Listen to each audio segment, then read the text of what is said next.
তুই ছাতা নিয়ে কেন আসিস না? আমি প্রতিদিন এভাবে ভিজতে পারবো না। আন্টি, আমাকে আপনার ছাতায় তুলে নেন, আমি বৃষ্টির মধ্যে ভিজে যাচ্ছি। আরে মাম্মি, নিয়ে নাও, এটা আমার সাথে পড়ে। আরে যা তুই, এই গরিব মেয়েকে নেওয়া যাবে না, তোর বাবা তোকে নিয়ে যাবে। আরে বেটা, তুই আইসস? আমি তোকে নিতে স্কুলে চলে এসেছিলাম। আরে বেটা, বাতাস অনেক জোরে আসতেছে, চালু চল। আরে বেটা, ওর তো বই পড়ে গিয়েছে। দেখো, আমরা ঘরে চলে যাচ্ছি, আর ওকে নিলে অতক্ষণ আমরা রাস্তায় পড়ে থাকতাম। আরে বেটা, তোর তো ব্যাগের চেন খোলা। আরে আমার বই কোথায় গিয়েছে?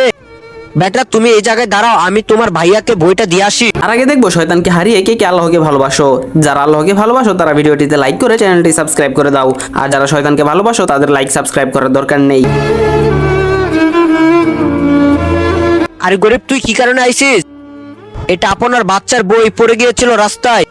আরে ভাইয়া, আমাকে মাফ করে দিন, আমি আপনাকে কত খারাপ ভাবছিলাম। ধন্যবাদ ভাইয়া, এই নেন, এই ছাতাটা আপনি আপনার বাসায় নিয়ে যান।